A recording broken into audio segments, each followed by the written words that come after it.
Good morning, everybody. Coach Nick here with our Coaches Why Part 4. Why do we call all of our members athletes instead of members, or what is the whole big reason for the whole athletes thing? And I'm going to end with even why elite athletes. So here's the biggest key on this one. I genuinely believe that identity is a really big thing, and I've talked about this, before, where sometimes, sometimes we look at ourselves as being that overweight person, and we never actually change our identity. When we look in the mirror, we still just keep thinking of ourselves as that overweight person. We let that identity shape us, define us. I would rather people be defining themselves as athletic. And there's another part of that.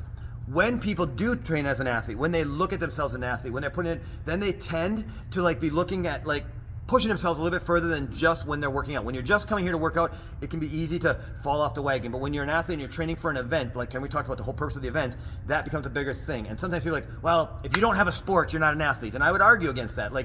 So if you climb Mount Everest, are you an athlete? It's an incredible athletic performance to climb Mount Everest.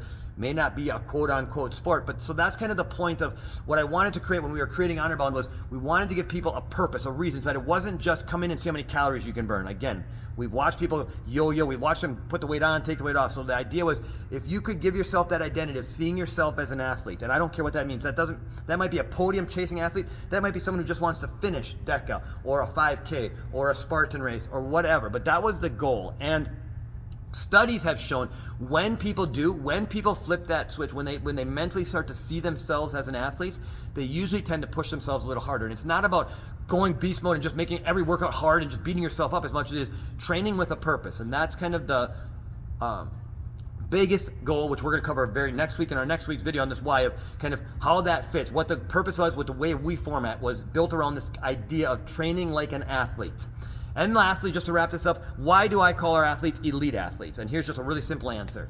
Honestly, if you're putting in the work, you're elite. The elite are people who will do something that not everybody will do to reach a goal that not everyone is willing to put the work in and reach. And I know some people are going to say, hey, I finished, even if you come in dead last at DECA, you still actually beat every single person that did off cuts. Right, we talk about that all the time. Everybody, dead last beats did not start. And so I really genuinely believe that with 250,000 plus people in the greater Green Bay area, honestly, if even half of the city of Green Bay wanted to go to a gym and work out, there are not enough gyms in Green Bay. There are not enough spots. We couldn't hold them, right? Here at Honor Bound, we cap our classes at 30. We have 6 classes a day. If you just simply look at, if all of our classes were filled to capacity, and if every other gym in the city was filled to capacity, we couldn't even hold half the city of Green Bay. So when you're coming to the gym 3 to 5 days a week, you are doing something that half of the city of Green Bay is not doing, and that's just the city of Green Bay. If we went into the state, we went to the world, this is why, we talked about in the very beginning, the fitness industry is broken. We're as unhealthy as we've ever been as a country. So when you're taking and making your health a priority, and you're coming in on the gym floor and you're putting in the work and you're training like an athlete, this is why I think that everybody should see themselves as an elite athlete.